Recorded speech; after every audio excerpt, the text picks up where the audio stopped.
Welcome to another episode of the Sports Bros Podcast, featuring the almighty B.Live, the money man Scottie D, and your host, the head of creative, Eddy Kool. And without any further ado, let's give it up for the Sports Bros.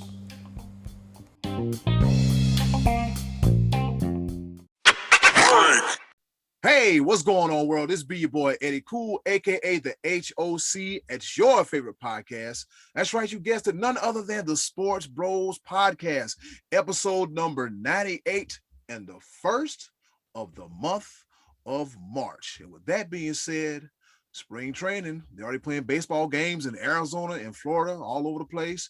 We see Scottie D over here with his New York Yankees apparel on, and B.Live over here with that Clemson Tiger stuff in his background, but that's neither here nor there. I'll talk about them later. But yes, episode number 98. I could run my mouth forever, but I'm pretty sure y'all will get tired of that. That's why I got two co-hosts, two of the best in the world for that matter. Introducing first, the almighty B.Live. What's happening? What's going on in the world today? This be your boy back at it once again, episode 98. Man, we're so close, and I'm excited once again that you get a chance to see us in our truest fashion. And you know, I gotta set the background. I don't care what happened this past weekend. Eddy Kool will talk about it a little bit later. I ain't gonna steal his thunder. And then I don't even understand how Scottie D can live in Pennsylvania and wear Yankee stuff, but that's what he does. Just go ahead and introduce that other guy. And speaking of the other guy, the pride of Washington, Pennsylvania, none other than the one, the only, the money man, Scottie D. What's up, fellas? How's it going? It's baseball season, right? No, we got to be getting close anyway. Yeah. My boy Gregory Polanco hit a home run in the first spring training game on Sunday. Woo! It's going to be a heck of a year for those Pittsburgh Pirates. Boy, they're going to be hell this year. Watch out for those Buccos. But yeah, I am sporting Yankee gear today because it's cold, man. It's still cold up here in Pennsylvania. Yep, got to keep my hoodie on here, man. It's cold. Doesn't feel like baseball season just yet. The weather skyrocketed here to the 50s over the weekend, and now tonight it's going down to 17 degrees again. So if you're listening to us down in the Carolinas, good on you, but I still might be shoveling snow tomorrow. It's not all peaches and cream here. Yesterday it was a balmy 84 degrees. Yeah. But tonight is going to be 37. So Poor you. But come on, bro.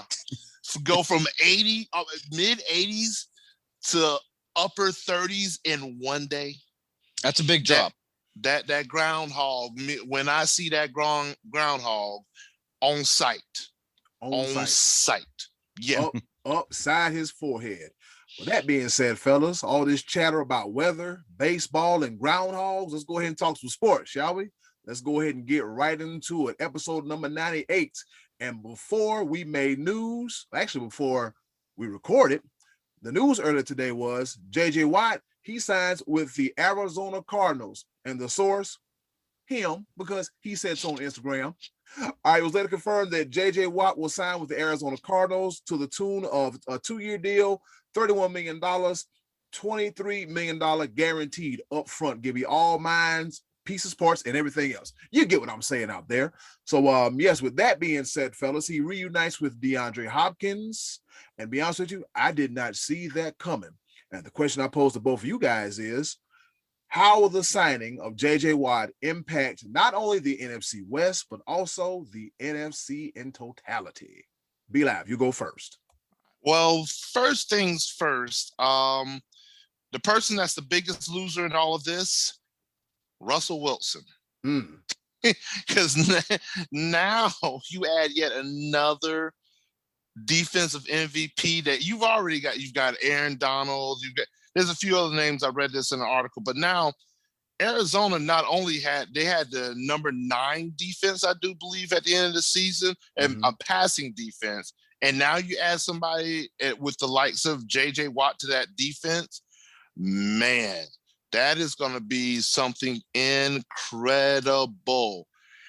Arizona might be putting something together real special. I don't know.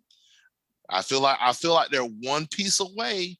So, man, the NFC West was already stout. I still see it as the toughest division in all of the NFL. And now it just gets even tougher. And JJ Watt, I believe he's still got a couple good years behind him, and Arizona believes in him. It's pretty good contract considering the injuries that he had, and I feel like he still has something to prove. He wants a championship, and he believes Arizona can bring it to him. So it's going to be fun to watch. He wants a championship, and that's why I think this was a mistake. I don't know why he went there. I didn't see that coming. I mean, you and I both talked B.Live last week or the week before that we thought the Steelers were going to be the favorite team. And I told you that my concern with thinking he might not go to Pittsburgh was that Pittsburgh might be looking at a rebuild and that he was going to be ring hunting more than he was money hunting. And Arizona, I mean, I know they're good. I know they were very close to a playoff team. But you said you think they're one piece away, and I'm afraid that piece might be quarterback. I am not sold on Kyler Murray. I'm just not. I just think he's too small.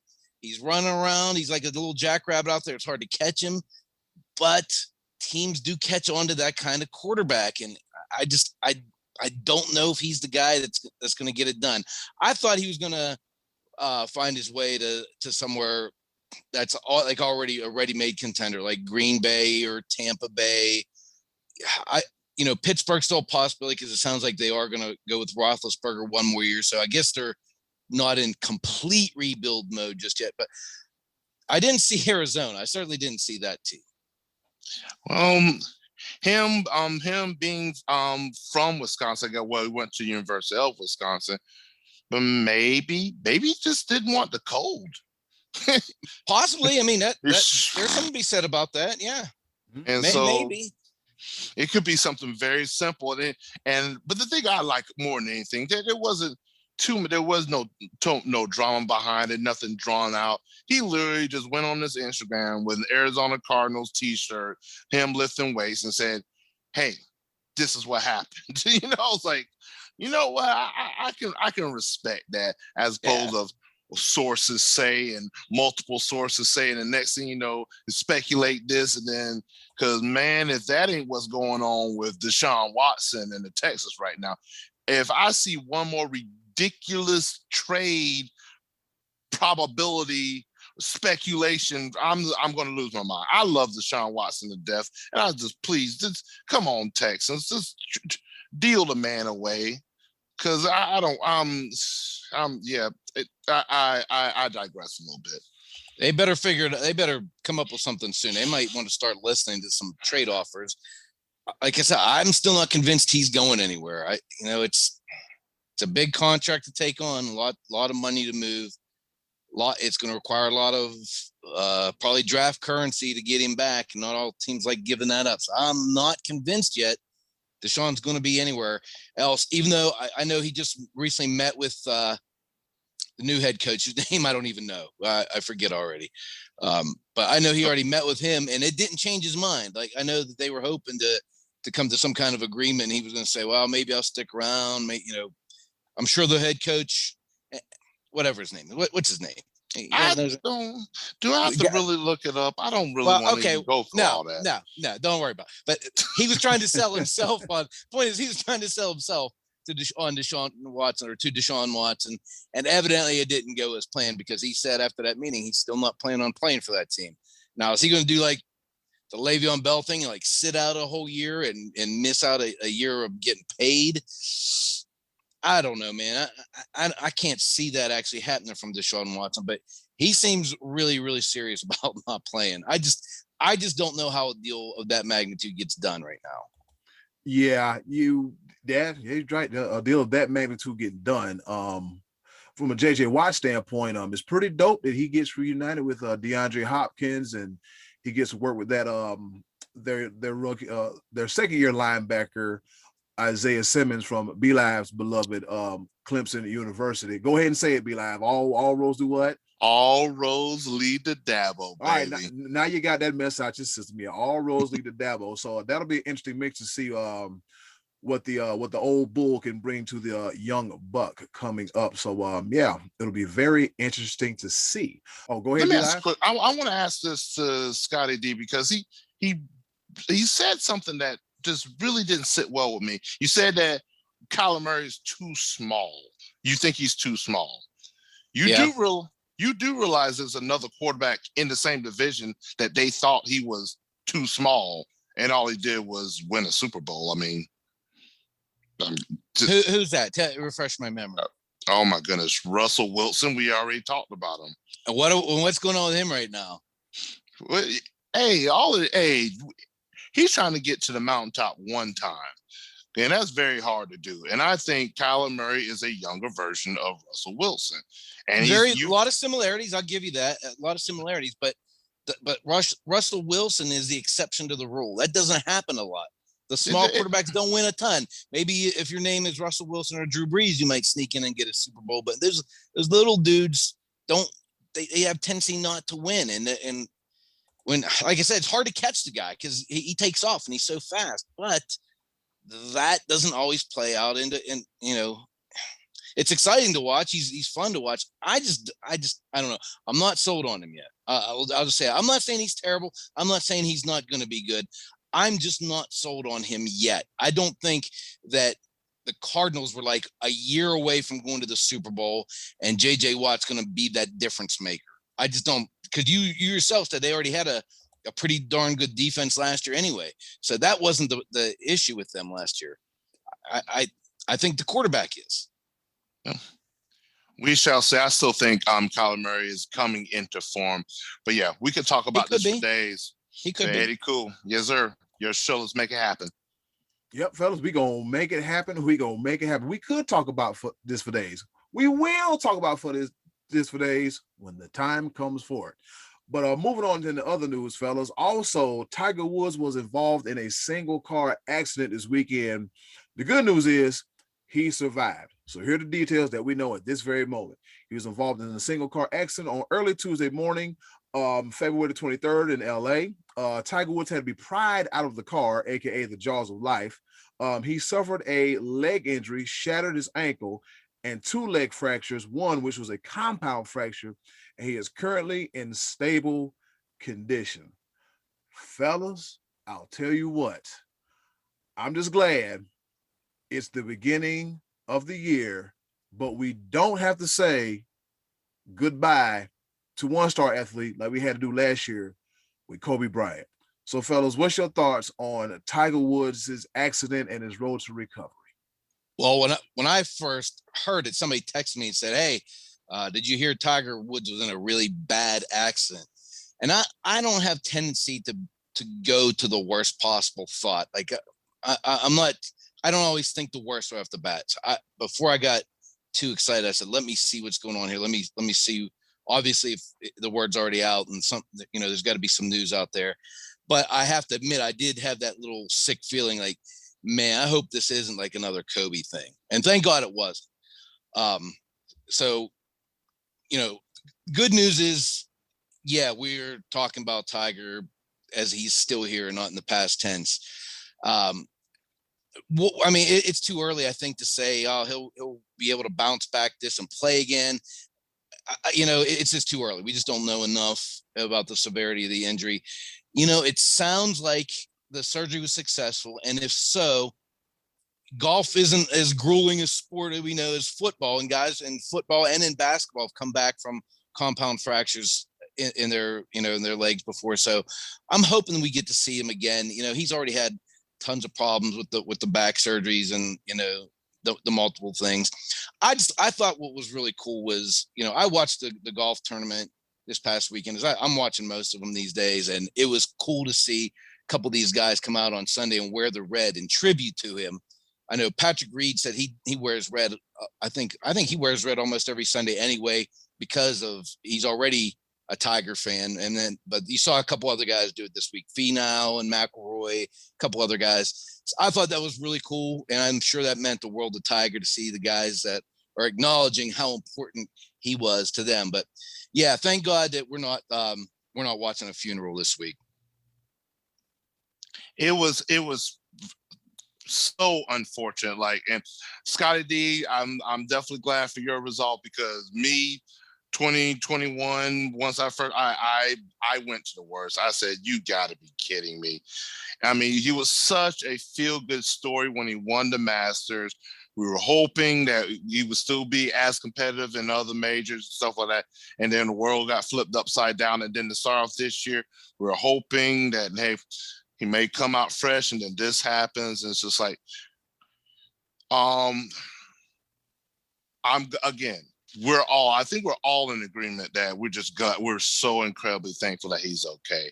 And I agree with you 100%. Seeing the guys sport the red across the golf tournament. What was it at? It was the World Golf at, I can't even remember the name right now, but it was great tournament.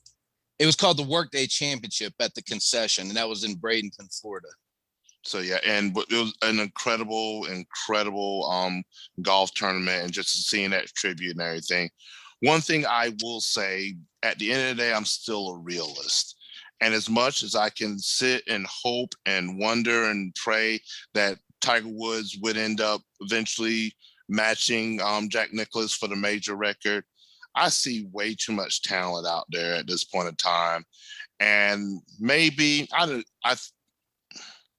think that it would be nice to see him in one more tournament, possibly maybe the Masters next year or something like that, is sort of just like almost like a farewell or anything like that. But I think, honestly, Tiger Woods has given so much to the sport that it would be just a farewell tour or some sort, maybe next year after he recovers. Because at this point in time, seeing him and with this happening, I think it's just the father time is going to catch up. And this probably is that latest of setbacks that I don't see him being competitive anymore. And it's unfortunate, but again, he still has a lifetime to celebrate and everything. And the world of golf will be forever in his debt.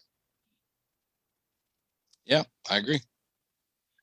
Yeah, like I said, fellas, I was just happy to have just to read reports like he's alive and he's in stable condition. He got a few broken limbs, but he's here with us, because, just last year, Kobe Bryant passed away, and it still, to me, it still seems fresh that, Kobe's no longer here.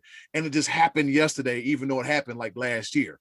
So it really gives us something to think about, like, hey man, life is short, and enjoy it while you can, man. Do while you can. But at least we can say that Tiger is here with us once again. And moving right along, fellas, guess what? Not only is it March, and not only is it time for a baseball season, you guessed it, we got college basketball season. Yes, at the height, the apex of it.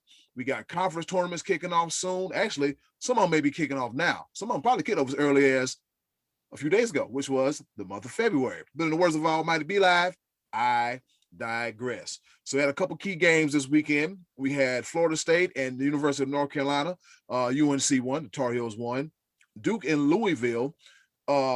Duke, they got that L. They took a loss. And then lastly, we had Kansas and Baylor. And with that being said, fellas, with the conference tournament time approaching, which of the Blue Bloods has the best chance to win the conference championship and have a deep run in the big dance? B.Live, you go first.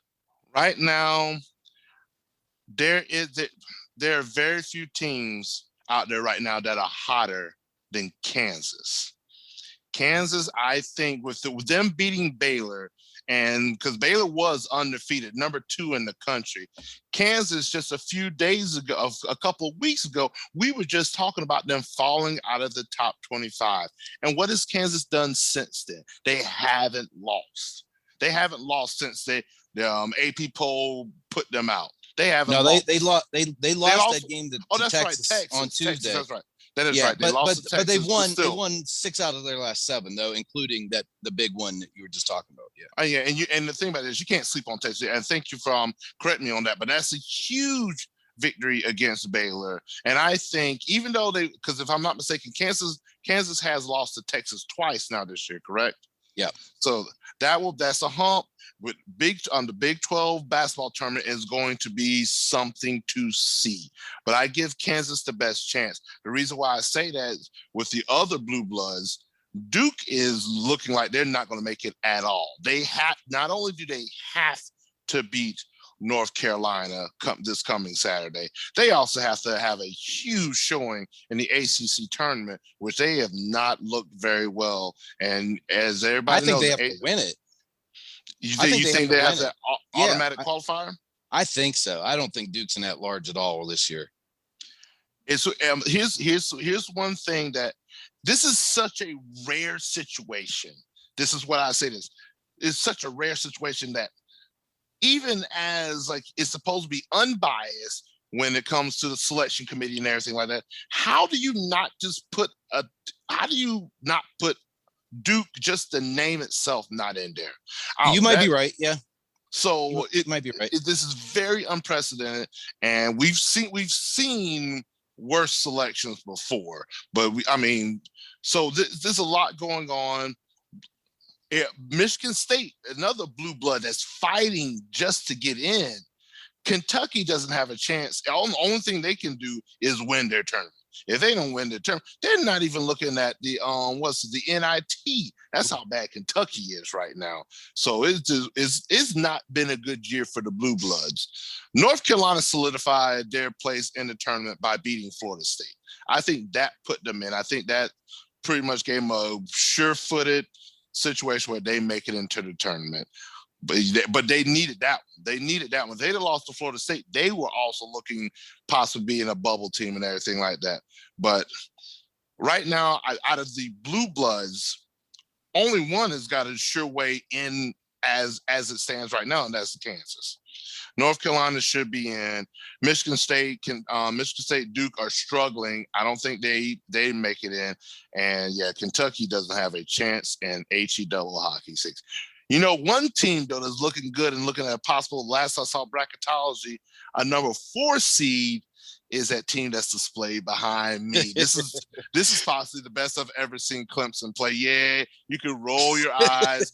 I can add that to another picture to the Eddy Kool Stankface Collection. And this one too, all right? Be sure to add that one since you like taking pictures and stuff. Yeah, because South Carolina Gamecocks men's basketball program is Garbaggio, and their women's program isn't looking to it. They're good. They're good. But they're not up top anymore. No, they've lost a couple of them, which is actually a shock. But hey, that's why they call it madness. I agree with you on who you think of the blue blood teams to get in. I don't think Kansas will win their conference tournament though, because I do still think Baylor had an off night the other night, but I do like the fact that Kansas has they got a couple seniors, and I think that carries a lot of weight in March. They got a little bit of experience, and that showed the other night on Saturday night. I watched a little bit of that game, and it just was clicking for Kansas, and Baylor looked terrible. They looked flat. So I think that is probably the correct answer. I'm going to go with you on that one. I don't see a way in for Duke. Maybe if they, like you said, maybe if they can at least get to the conference finals, maybe the committee will put the jerseys in. It still says Duke on the jersey, so maybe they do that. But like you said, all those other teams, they're in trouble. They're having, they're just having bad seasons. So I like Kansas of all those teams. Tell you, last week I told you I liked Kansas. They were hot, and I liked them against Texas. I said they're going to get that revenge game on Tuesday night. And when I went to sleep, they were getting that revenge. And then the next day I saw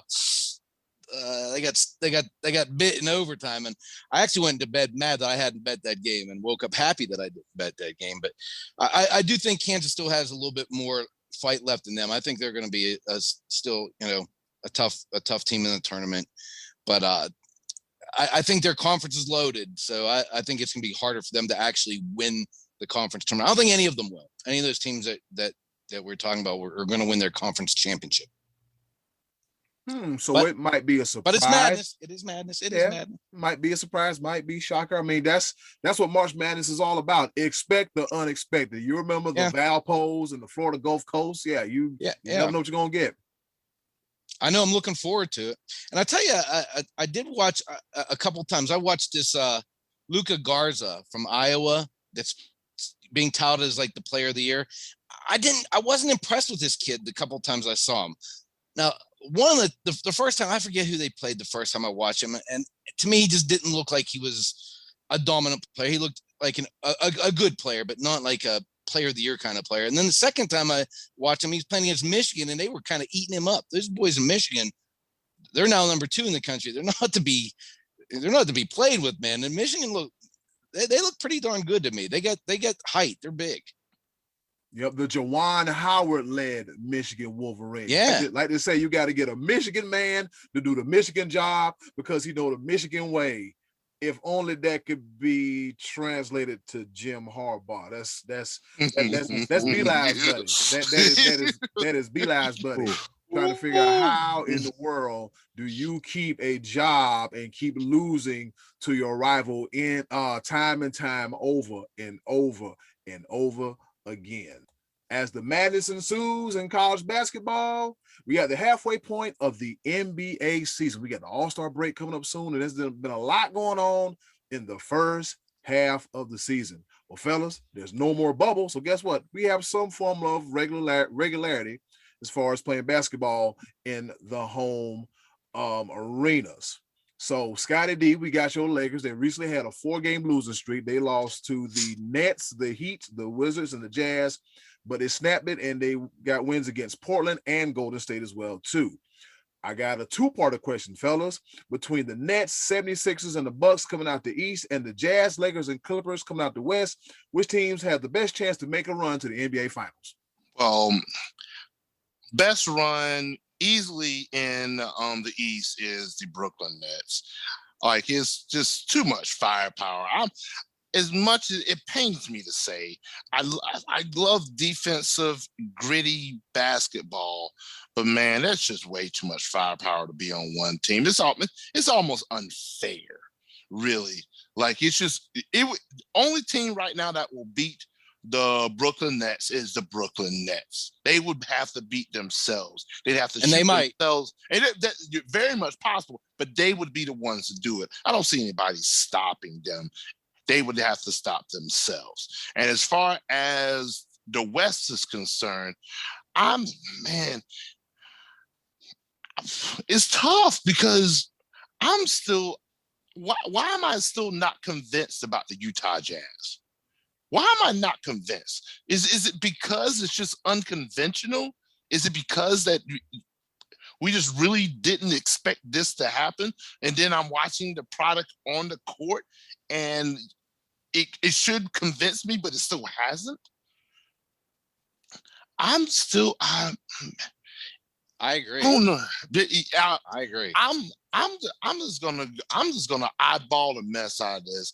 I'm going to go with the Clippers. I just feel like that they're primed and poised to make a run just because they're doing it. They're doing it quietly. They're doing it under the radar. So really, my pick right now, I believe that the Clippers they're going to right the ship finally. I think they're going to do it. I think Utah is real hot right now. But are they really built for playoff basketball? I don't think they're doing great. I don't believe in them yet. I just don't. Yeah, I agree with you with that. I love Donovan Mitchell.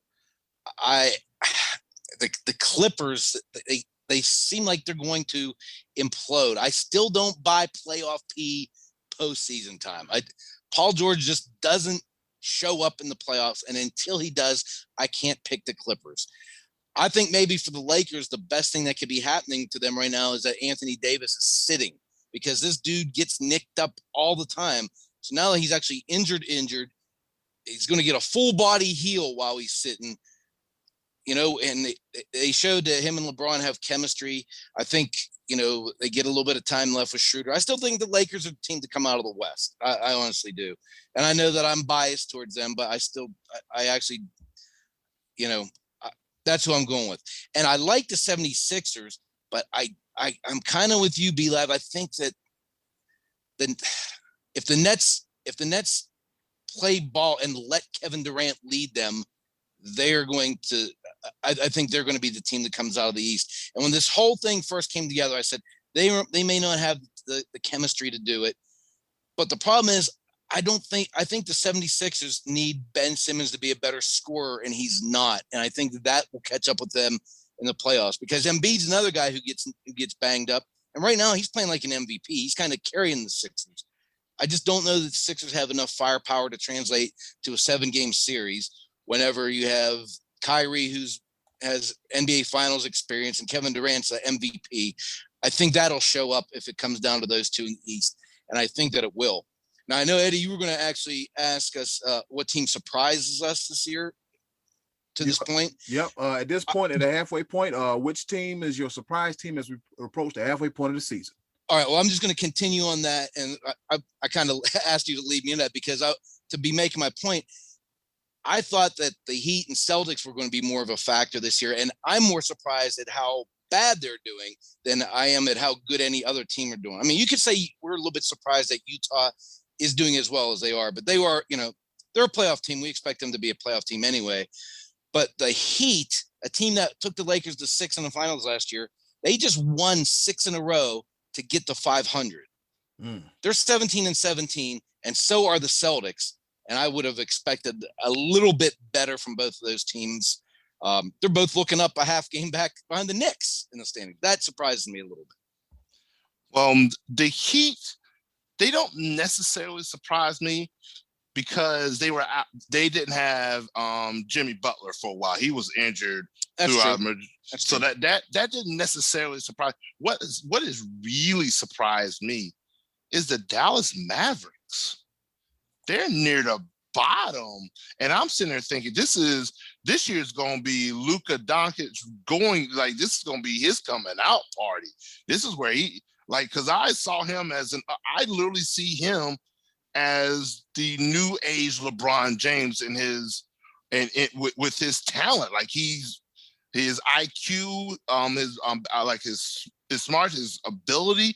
I thought this was going to be his coming out year with Kristaps Porzingis, and none of that has materialized. I'm just like, any Mavericks, any day, y'all gonna really, y'all just not gonna do anything. The sad thing is they're 16-16. They're 500, and they're in the 9th spot. The Heat are 500, and they're in the 5th spot. Them and the Celtics are 5-6. So the West is a little bit of a tougher conference right now. So yeah, they need to get hot. They need to get some wins to move up, because they're trailing the Warriors, Nuggets, Blazers, Spurs, and Suns. And we actually talked about this last year. We thought the Suns were going to improve this year because they looked good in the bubble. Sure enough, they're 22-11. That's a good team right now. Yeah, yes, very much so. I agree with that. You over there, you smiling because you finally got something right? Yeah, I was going to tell you my surprise team are the Phoenix Suns. Okay, they're the Phoenix Suns. Like you said, they're sitting in 4th place at 22-11, and they're balling, and they're led by Chris Paul. Initially, people were like, oh, well, you got Chris Paul. He's going to be going to Phoenix. This is going to be it. He's going to waste the last good years of his career. But he got them. The boys have bought into the system. I don't know who the coach is. Somebody tell me who it is later in the comment section. But from the looks of it, Phoenix is finally literally rising from the ashes, if you know what I mean. And they look good. I'm also with you guys as well, too, as far as Dallas goes. It's like, okay, we got Luka. Then we got Unicorn. Kristaps Porzingis back. And this is what we get. It's just like a real, it's what in the words of B.Live, What happened? What happened? And it's even to the point where now Dallas is looking to trade away Porzingis because they're not where they think they should be. But it's going to be interesting. We're at the 1/2 point, man. Basketball's in full is going to be something else after the All-Star break, and I think it should be just a break. But yeah, that's neither here nor there. But fellas, guess what is here or there? What is it? What's going on, Eddy Kool? What's happening? It's that time again for our favorite portion of the show, the choices of the voices. And with that being said, hey, yo, Button, hit it. And now, our favorite part of the show, the choices of the voices. Once again, thank you to the wonderful and ever so lovely Miss Button for introducing our favorite portion of the show. Man, you heard the woman, 90 plus episodes, and she been telling me, you, and all of y'all about the choices of the voices. That's right, another edition of the choices of the voices, our favorite part of the show. And with that being said, Scottie D, what's the question for this week's choices of the voices? All right, so I asked, what athlete, past or present, has made you interested in a sport that you otherwise do not or did not care about? Now, before I throw it back to you, Eddy Kool, I want to mention I put a picture on our Facebook page of Tiger Woods, Ronda Rousey, and Michael Phelps. And none of them, I mean, I don't know what you guys are going to answer, but none of them were answered by our listeners.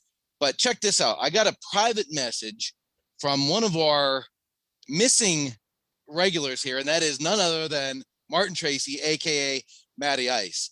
Now, let me just tell you what he said. All right, here's a message I got from Matty Ice. All right, I am yet again banned from Facebook for using one of the 7 deadly words, and I'm not going to tell you what it was.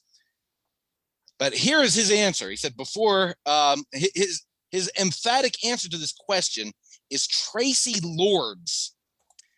Hands down, before hearing about her exploits in the sport of porn, I thought I had no chance. And she gave me new inspiration.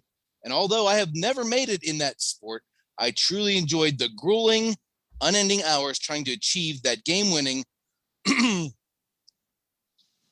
shot. And I'm not going to say the word that came before shot, but it had something to do with my nickname. Before I throw it back to you, let me just tell you, Matty Ice, this to me sounds like a cry for help. It's no wonder you're in Facebook jail, buddy. I mean, you got some problems here. I mean, we love you, but if you need us, we're here for you, because we asked you a sports question and your answer is Tracy Lords. We love you, brother. Because I was thinking, keeping on. I was thinking, like, ain't she one of them? And then you start talking like, oh, she is, and I'm like, yeah. Hey man, yeah, ladies and gentlemen, this is episode number 98 of the Sports Bros podcast. We're like the WWE in the beginning of the early 90s. Anything is possible, and anything can happen. Before y'all continue, Mom, if you happen to be listening to this episode, I am so sorry. This was not scripted whatsoever. I don't know. Just pray for me. Pray for Matty Ice. Pray for you too. You could have just left that alone. There was. I edited it. You got the edited version. Eddy Kool Amtrak. Just do something. Oh man, we got to put the train back on the tracks. All right, so here we go. We got our first one. We got JR. JR said Jeff Gordon, NASCAR. He said it's funny because he was born in the home of NASCAR, Wilkesboro, North Carolina, because he's a great driver and confident in his ability. So we got one for Jeff Gordon. Okay, Jeff Gordon, you know, certain drivers and certain people make you watch certain sports. B.Live, you may be familiar with this dude. And Scottie D, you might be as well too. Sean Connors, he said Pete Weber, the bowler, right? That's his name? Yes, sir. Yep. He's the guy who loses his mind every time he throws a strike, right? Yep. Who do you think you are? I am. Don't ask. That's what when he won a major bowling tournament, and that's exactly what he said. Who do you think you are? I am. Oh my God. But yeah, Pete Weber is Oh, he is very, very entertaining to watch when it comes to bowling. Love it. Yes. Yep, can't go wrong with good old Pete Weber. He the few times I did watch a little bit of Saturday afternoon bowling on ESPN, he was on the TV doing this, just turned up for no legitimate reason. I was scared the dude was gonna pass out, but that's neither here nor there. Uncle Max, what's going on, buddy? Uncle Max said Doug Flutie and Canadian football. As we know, Doug Flutie went on to have a pretty decent career in the NFL. So Doug Flutie got Uncle Max watching Canadian football. What you think about that, fellas? Sure. Yeah. I mean, it is a different. I mean, it's football, but it does have its own quirks and different rules and stuff. So, and Flutie excelled up there. Yeah. Eddy Kool, are they because I know they did they already cancel the 2021 season of CFL, or I don't know. I know they canceled last year, but this year it might still be up in the air. I don't know. They better get hopping on something soon, because training camps and everything, you know, they play 40 weeks of football in Canada. So you know how that is. And so it's still up in the air at the moment. Moving right along, we got Mark Olds. He said Jesse Graff of American Ninja Warrior. That's a pretty darn good answer, because she actually was like the first female star on that show. Nice looking girl, and went out there and competed with the boys. And guys, you remember I worked at Beast Ninja, the obstacle course. Her mother actually came and worked out on our course. I think she was like 67 years old at the time, and she was a beast. Mama Graff was a beast. So that was I was pleasantly surprised to see this answer, because I hadn't even thought of that direction, the American Ninja Warrior thing. But those people on that show are phenomenal athletes. So good call, Mark Olds. Thank you for that answer. Yep, they are phenomenal athletes. Moving right along, Rodney Bellamy, he says Alex Morgan in B.Live's favorite sport, soccer. Should make me interested. Oh yeah. I just want to make sure I'm not completely losing my mind. Well, she was the one that celebrated a goal by taking off her shirt, correct? Brandy Chastain, sir. That was Chastain? I was interested when I saw that. But yeah, Alex Morgan's more recent. She's been on the team the last couple of years. But yeah, I know. But the first thing I could think about when it came to women's soccer was that celebration. I was like, nice. But I'm sorry. It is what it is. Is your mom still watching this show? Hey, that was nowhere near that was nowhere near as bad as what you started off this choice with. Okay. We may ask Mama Live to skip this episode. you can watch it, Mom. It's all good. Don't you worry about that. Moving right along, we got the best name in the game, Joe Comfort. He says around 1989-ish, I believe, I was channel surfing and stopped on a tennis match. It happened to be the finals of the French Open. 17-year-old Michael Chang came down from 2 sets to 1 to win the title from Stefan Edberg. Ooh, that's a throwback.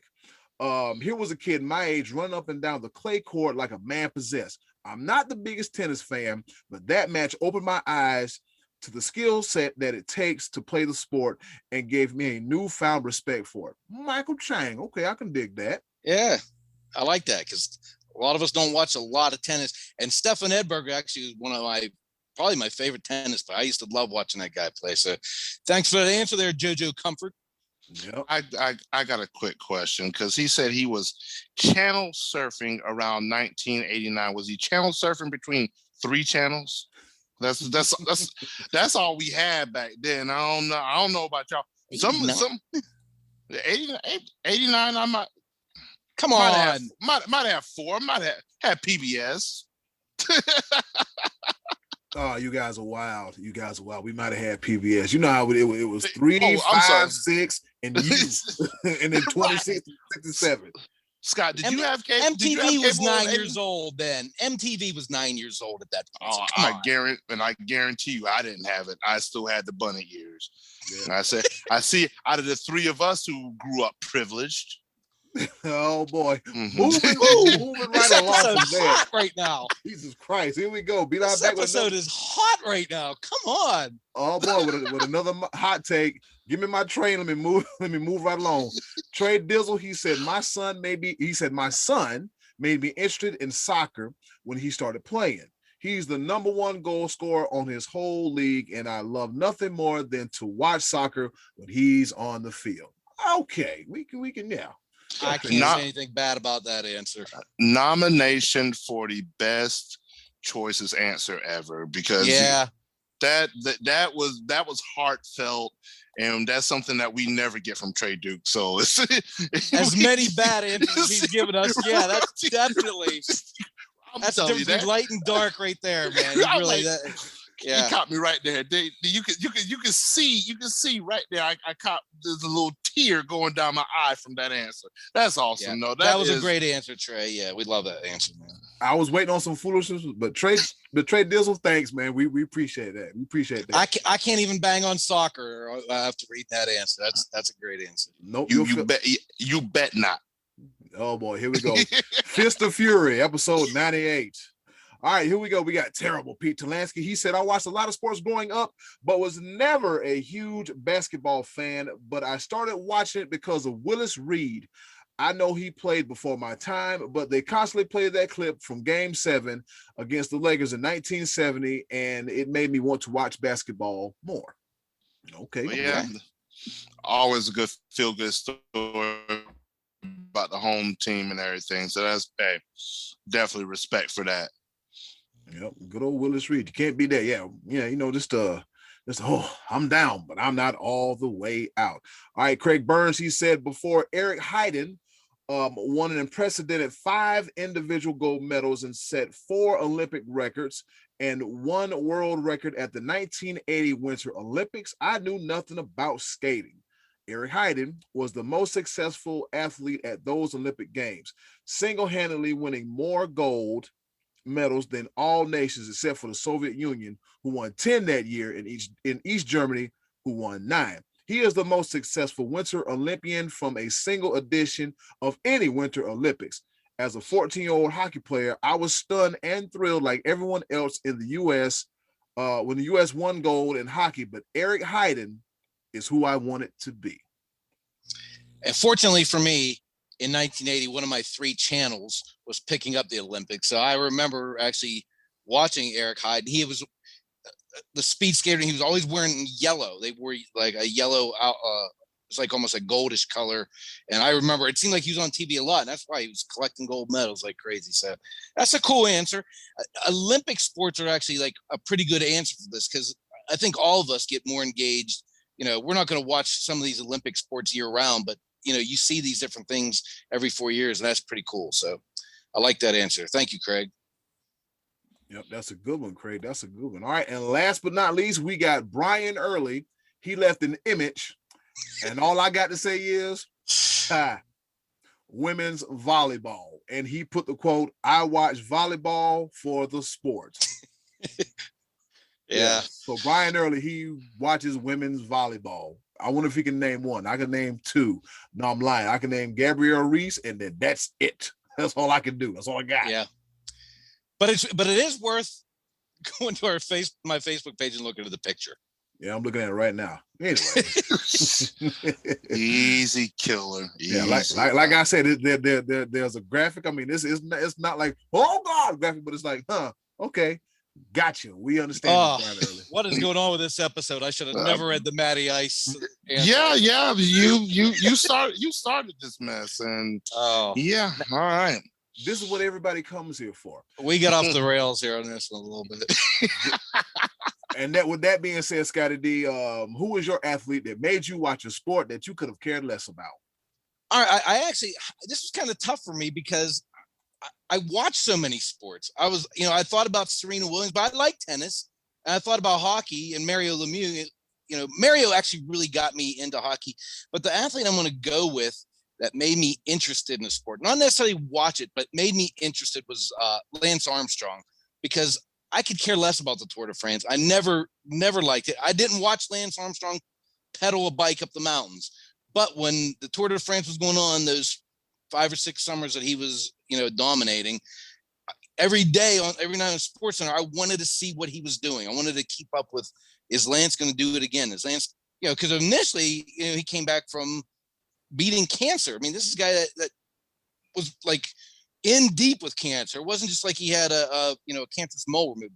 Lance Armstrong had cancer in his body, and it didn't look good for him. And now he's winning the Tour de France. So that made me, and we talked about this before, the whole Live Strong with the yellow band and all that. That was such a great story. It came unraveled later on years, with Lance Armstrong did a lot of bad stuff, and was actually cheating along the way. But when that was going on, Lance Armstrong had me very much interested in what was happening in the Tour de France.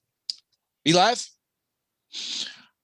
Mine is very interesting because I will have to say I can't explain why I was, but it just really it became very intriguing to me, and it was a sport of hockey. And one person in particular was a goalie for the Montreal Canadiens. And I'm talking about Patrick Roy. And for the longest time, it's not Roy, Patrick Roy. Wow. And I don't know, like I said, I can't explain it, but he was so dominant at the goalie position. And I grew up a Montreal Canadiens fan. And then when he went to the Avalanche, I followed his career a little bit there with the Avalanche. And now, at the end of the day, now I'm a Hurricanes fan. Storm Surge, let's get it. I love my home teams. And hopefully very soon I'll get to go to a Hurricanes game. But that really got me watching hockey. That's not, as a young African American man growing up in the South, that's not something that we watch. We just don't. It's not a thing. Especially Montreal. Yeah, right. So it was weird, but it was something about him. It was like he was such a force at net, and I just continued to watch him throughout the years and everything. Followed his career, and now eventually, there's very few times where I am not either watching hockey, watching highlights, watching the games, especially my Hurricanes, definitely following the Stanley Cup. But before, if it wasn't for him, I don't know if I ever really would have gotten into the sport. So, I mean, that is my surprise answer of the week. Patrick Roy of the Habs. All right, B-Live, I like it. What do they call them? Les Habitants, Les Montreal, or something like that. Look, yeah, do not beat me up. Please don't beat me up. Since we were talking about the sports, the coolest sport on earth, for me, I would have to say a guy by the name of Doug Gilmour. Yes, I don't know how in the hell I stumbled upon, just watching hockey and seeing Doug Gilmour. I mean, he was a small dude, but he was gritty. He was tough. His nickname was Killer.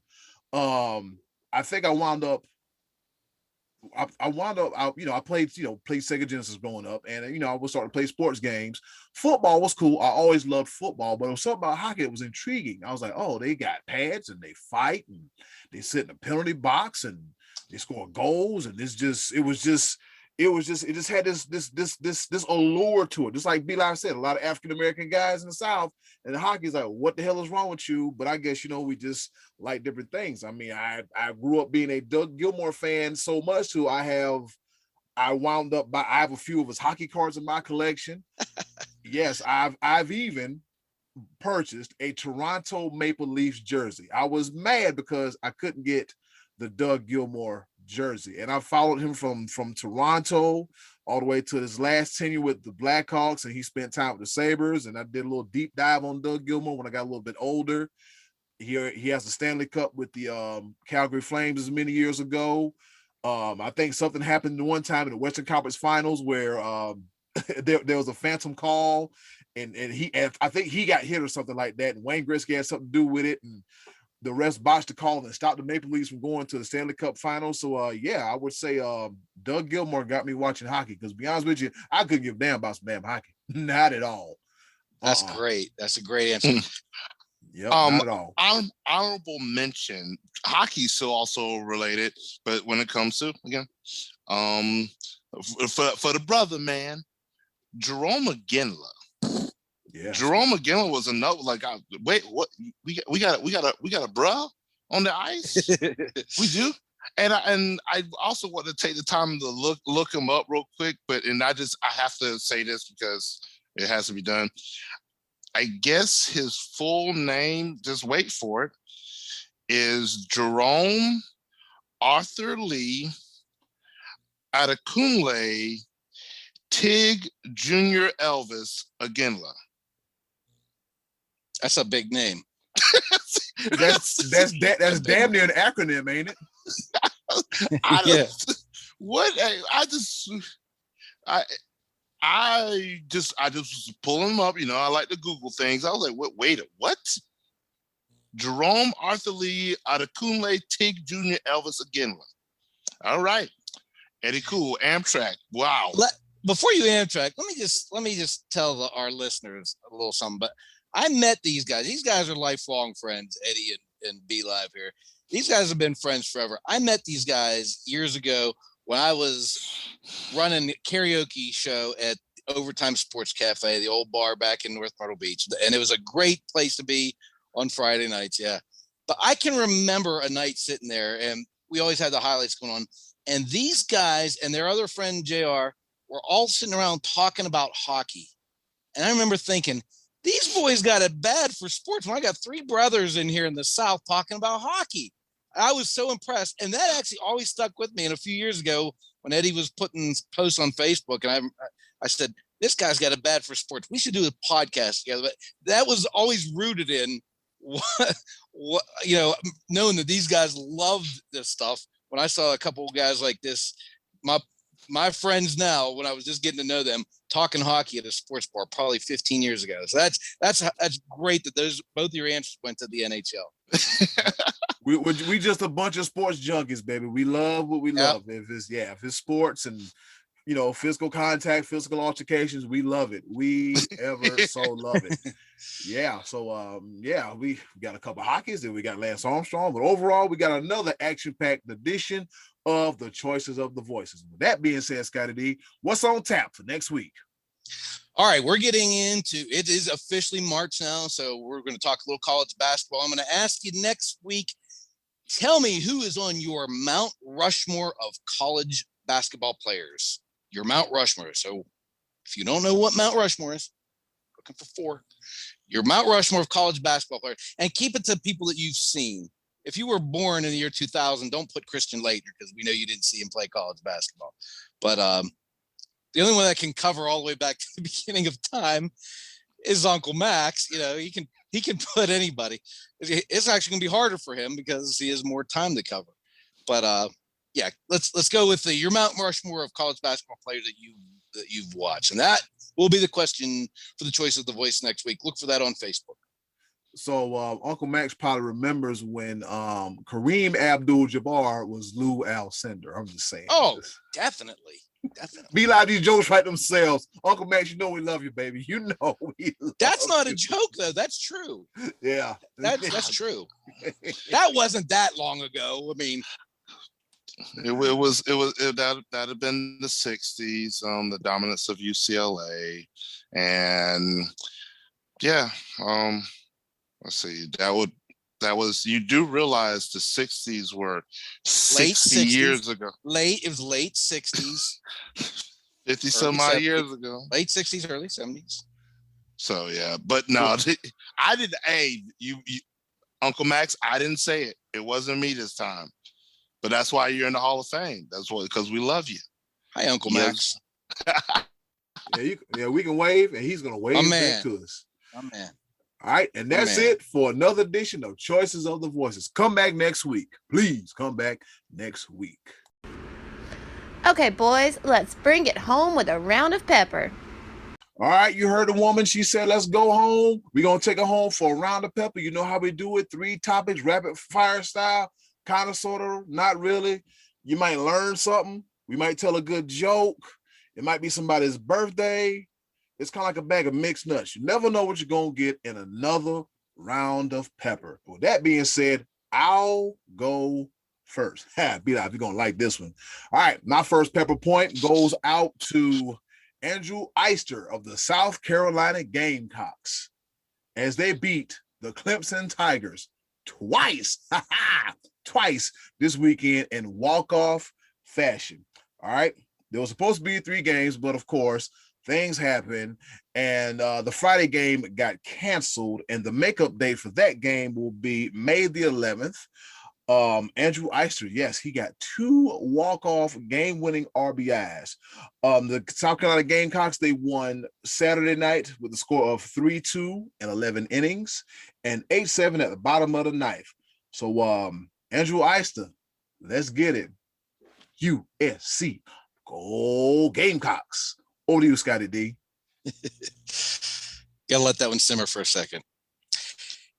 And in bobsledding news, Lolo Jones, the lovely Lolo Jones, one of the few American athletes to compete in both summer and winter Olympics in history, recently won the first world championship of her career at age 38. She was competing with the much decorated Callie Humphreys, who used to compete for the Canadian team and now is with the American team. The Olympic medals have eluded Lolo. She was a natural track athlete, track and field. She competes in high hurdles, but she now might be part of the 2022 Team USA Winter Olympics in Beijing, part of the bobsled team. 2021 Olympics coming up in Tokyo this summer. I'm not sure if she's going to be able to qualify for that, but wouldn't that be amazing if she would compete in the Olympics 2 consecutive years? I mean, I have to say that's probably never been done because the Olympics have never been in consecutive years before. But Lolo Jones, congratulations. Lolo, call me. B.Live, over to you. Something tells me if I Google her, she's probably pretty attractive. Probably. No, Lolo? Okay, let's. You can go ahead. See. Move on. Did you see our reactions? Me and Eddy Kool were like, "Who?" I was talking to Lolo. Go ahead, give your pepper point. But it finally kicked in. I was like, "Oh yes, Lolo Jones." Yeah. Okay. Yeah. With that being said, EA Sports is in the game. We have a third collegiate team that is backing out of NCAA football, the video game that's coming out this year. We can now add Tulane to the list of teams that are so far. The football team tracker, the opt-out tracker, consists of Notre Dame, Northwestern, and Tulane. I'm going to take this opportunity and apologize to Notre Dame because Notre Dame actually has a fan base across the nation and is a respectable program. I gave them flack because they deserve flack because they haven't done much. They've been hype. But no, I apologize because I guarantee you in the history of NCAA football, the video game on EA Sports, nobody, and I mean nobody, has ever selected Tulane. I don't care if you graduated from there and you played football there. You did not pick Tulane when you were playing NCAA football.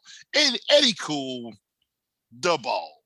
And still to this day, we do not know what the hell a green wave is. In an earlier episode of the Sports Bros podcast, we asked anybody, can you please tell us what the hell is a green wave? I looked it up and it didn't make any damn sense. So if somebody want to tell us something, please, for the love of God, let us know what a green wave is. All right. All right. Hopefully Lolo Jones knows. She'll call us. Hey, hopefully Lolo knows. Call us, Lolo. Call me. It's March, so you got to shoot your shot. All right, my second pepper point. On this date in history, in 1962, Wilt, the Stilt Chamberlain, scores 100 points in a 169-147 win over the New York Knicks, the most ever by an NBA player in one single game. Defense, anybody? Yeah, I thought so. He went 36 of 63 from the field and 28 of 32 from the charity stripe, aka the free throw line. Wilt Chamberlain, 100. Kind of like the episode after next week's episode. Over to you, Scottie D.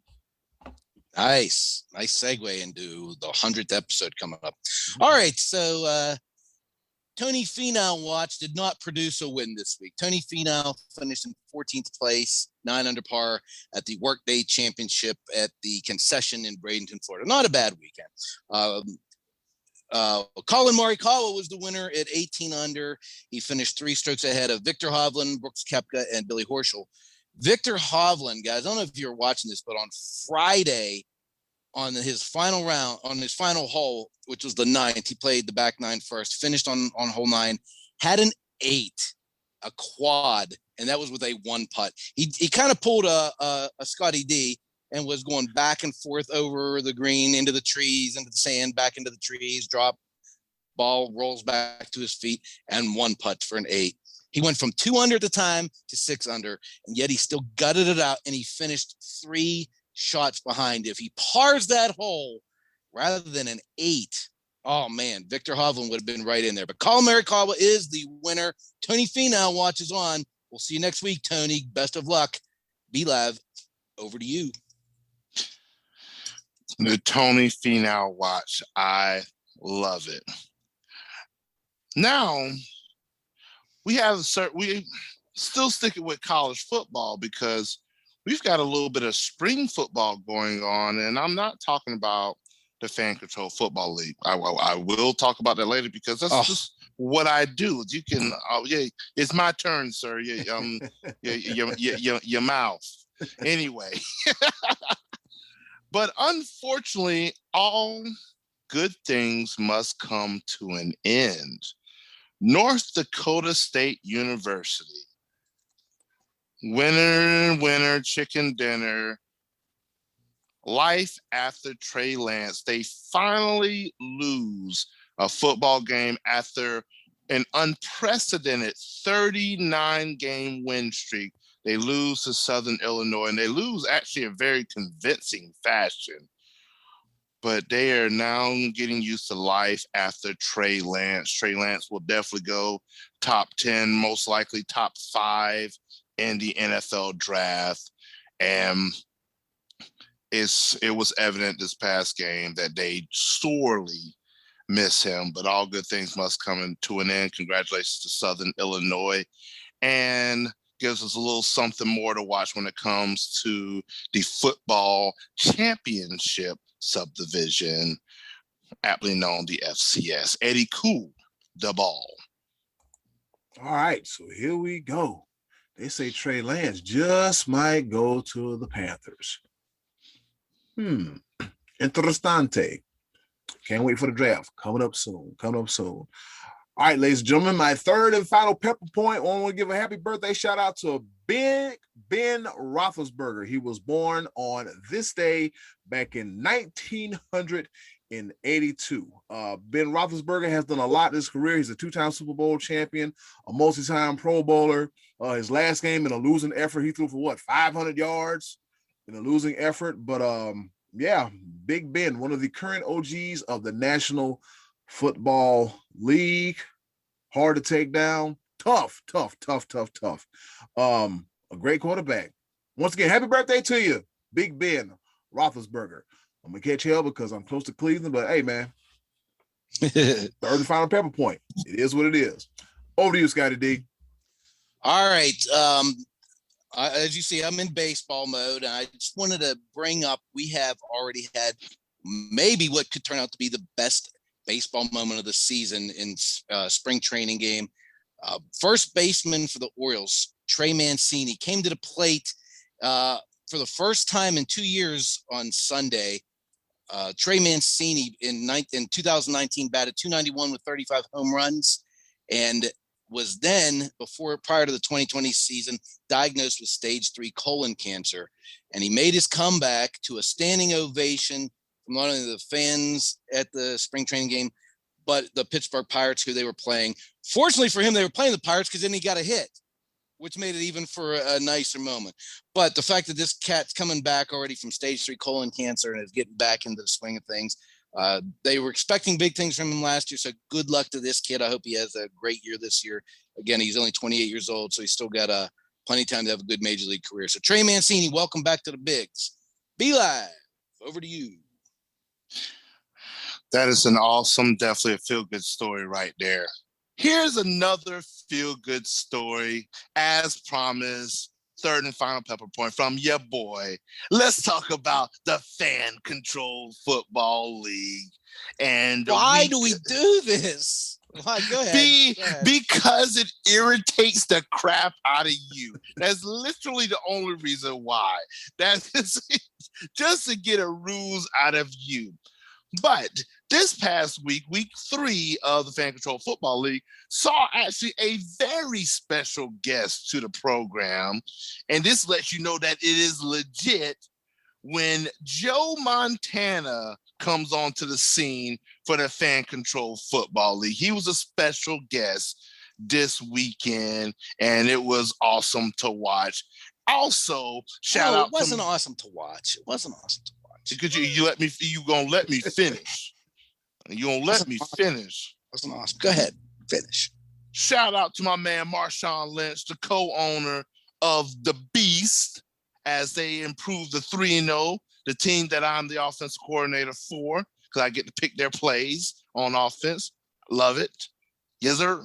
But the biggest story in the Fan Control Football League is none other than rehabilitated Josh Gordon has now signed with the Fan Control Football League and will be playing alongside Johnny Football Manziel with the Zappers. Win or lose, we booze. That's a good team to play for.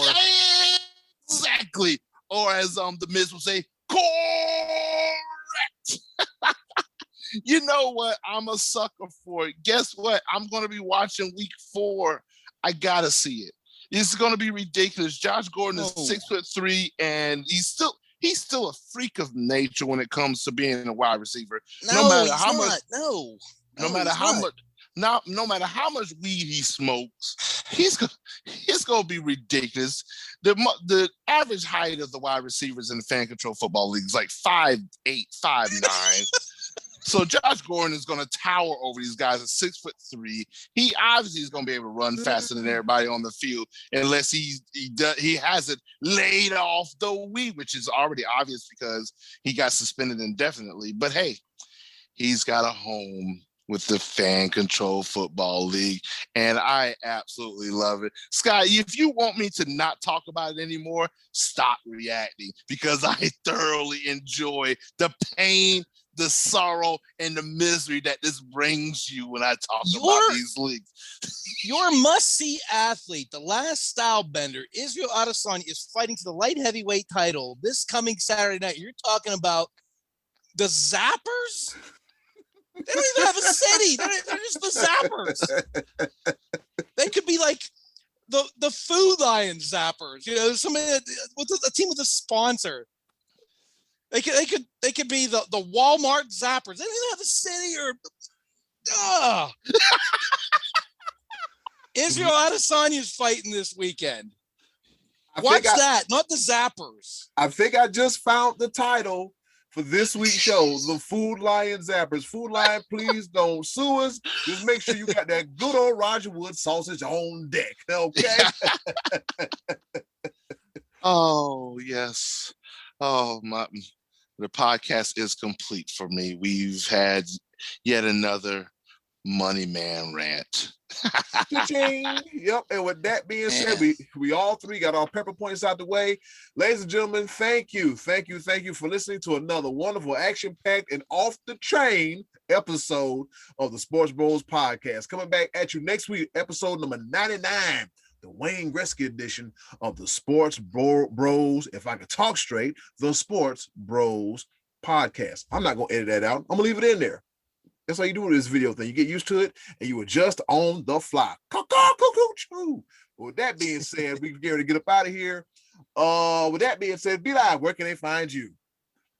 Well, are you hanging out with Johnny Manziel? Because you sound like you boozing right now. not at all, sir. I'm not boozing, not nay bit. Ain't no booze over here. Just straight water. Hey. Where can they find you, B.Live?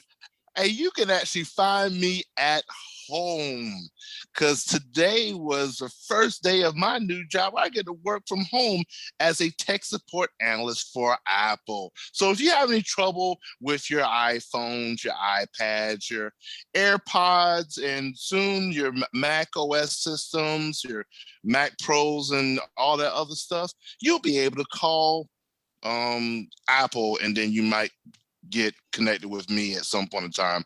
But I'll be part of that crew working from home, and I am incredibly excited about this.